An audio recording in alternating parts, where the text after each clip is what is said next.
TV5 మూర్తి మామూలోడు కాదు. ఏకంగా కేంద్ర హోంమంత్రి అమిత్ షా రాజకీయ చాణక్యాన్ని బయటపెట్టారు. గెలుపు కోసం బీజేపీ ఎంత దాకానైనా వెళుతుంది, ఎంతకైనా తెగిస్తుందని ఒక ఉదాహరణ చెప్పారు. అదే ఇప్పుడు వైరల్ అవుతోంది. 1990లో అహ్మదాబాద్ నగరంలోని ప్రముఖ కాలేజీ ఒకటి.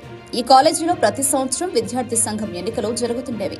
ఆ సంవత్సరం అధ్యక్ష పదవికి అమిత్ షా, అనితా సింగ్ అనే మహిళ ఇద్దరు ప్రతిష్టాత్మక అభ్యర్థులు పోటీకి దిగారు. అమిత్ షా రాజకీయాల్లో ఆసక్తి కలిగిన తెలివైన వ్యక్తి. అతనికి మంచి అనుభవం కూడా ఉంది. అయితే అనితా సింగ్ కూడా బలమైన అభ్యర్థి.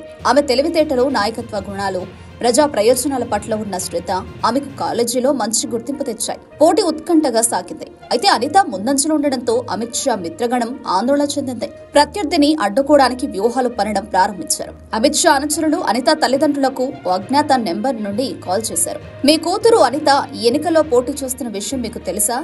కాలేజీలో తీవ్ర ఉద్రిక్తత నెలకొంది. అల్లలు జరిగే అవకాశం ఉంది. ఆమెకు ప్రమాదం వాటిల్లే అవకాశం ఉంది. ఆమెను వెనక్కి తగ్గించండి అని బెదిరించేలా చెప్పారు. ఆ మాటలు విన్న అనిత తల్లిదండ్రులు భయంతో ఆమెను వెనక్కి తీసుకునేలా ఒత్తిడి చేశారు.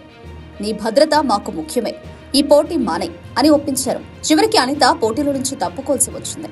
ఎన్నికల రోజు అమిత్ షా ఎదురులేని అభ్యర్థిగా గెలిచారు. కానీ నిజమైన విజయం న్యాయ సమరం చేసే ధైర్యం ఉన్న వారికి చెందుతుందని కాలేజీలో చర్చ మొదలైంది. అనిత ఈ సంఘటనను మర్చిపోలేదు. ఆమె భవిష్యత్తులో మరింత ధైర్యంగా ముందుకు సాగాలని నిశ్చయించుకుంది. రాజకీయాలకే వెళ్లాలని నిర్ణయించుకుంది. అనితా సింగ్ ఏళ్ల తర్వాత నిజమైన పోరాట యోధురాలిగా ఎదిగింది. ప్రజాస్వామ్య విలువల కోసం పోరాడుతూ పెద్ద నాయకురాలిగా మారింది.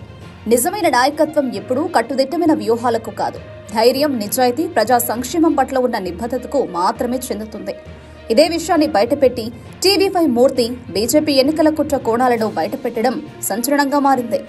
అమిత్ షా గారు కాలేజ్ సెక్రటరీగా పోటీ చేసినప్పుడట, అమిత్ షా గారికి అపోనెంట్ ఒక ఉమెన్.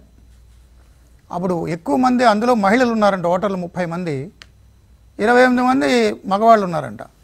మహిళలందరూ మహిళకి వేస్తే అమిత్ షా ఓడిపోతారు కాబట్టి మొత్తం అందరూ భయపడుతున్నప్పుడు తెల్లారేసరికి అమిత్ షా గెలిచారు. ఎలా గెలిచారు? సగం మంది మహిళలు ఓటుకు రాలేదంట. ఎలా? ముందు రోజు రాత్రి పేరెంట్స్కి ఫోన్ చేశారంట వీళ్ళు, రేపు పొద్దున కాలేజీలో పెద్ద ఎత్తున గొడవలు జరుగుతున్నాయి, యుద్ధం జరుగుతుంది, మీ అమ్మాయిలు పంపకండి అని. సగం మంది అమ్మాయిలు రాలే.